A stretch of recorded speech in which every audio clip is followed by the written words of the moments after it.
کے خلاف تھانہ رمنا میں مقدمہ درج کیا گیا ہے شاہین صبائی، حیدر رضا مہدی، وجاہت سعید کے خلاف مقدمہ درج کیا گیا ہے۔ اس مقدمے میں عادل فاروق راجہ کو بھی نامزد کیا گیا ہے۔ مقدمے میں انسداد دہشت گردی اور غداری کی دفعات شامل کی گئی ہیں۔ مقدمہ G11 کے رہائشی اسلم کی درخواست پر درج کیا گیا ہے۔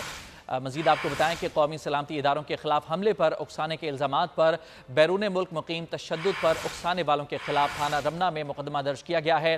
شاہین صبائی، حیدر رضا مہدی، وجاہت سعید کے خلاف مقدمہ درج کیا گیا ہے۔ اس مقدمے میں عادل فاروق راجہ کو بھی نامزد کیا گیا ہے۔ مقدمے میں انسداد دہشت گردی اور غداری کی دفعات شامل کی گئی ہیں۔ یہ مقدمہ G11 کے رہائشی اسلم کی درخواست پر درج کیا گیا ہے، جس میں یہ موقف اختیار کیا گیا ہے کہ سوشل میڈیا کا استعمال کرتے ہوئے لوگوں کو اکسایا گیا۔ مزید بات کریں گے، احتشام علی عباسی ہمارے ساتھ موجود ہیں۔ احتشام، اس مقدمے کے حوالے سے مزید کیا تفصیلات ہیں؟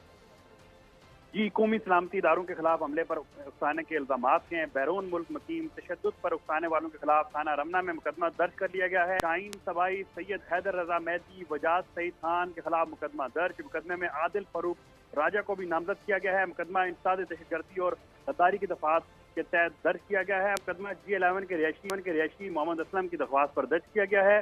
ملزمان نے بیرون ملک سے عسکری اداروں کے خلاف لوگوں کو بھڑکایا ہے۔ FIR کا یہ متن ہے۔ ملک کے اندر بغاوت اور انتشار پھیلا رہے ہیں۔ ملزمان غیر ملکی ایجنسیوں کے اہلکار بنے ہوئے ہیں۔ ملزمان ملک کے اندر بغاوت اور خانہ جنگی چاہتے ہیں۔ ایسی FIR درج ہوئی ہے۔ تھانہ رمنا میں یہ FIR درج ہوئی ہے اور یہ FIR اسلم نامی جو شخص ہے اس کی مدعیت میں درج ہوئی ہے۔ جی، بہت شکریہ آپ کا تفصیلات کے لیے احتشام۔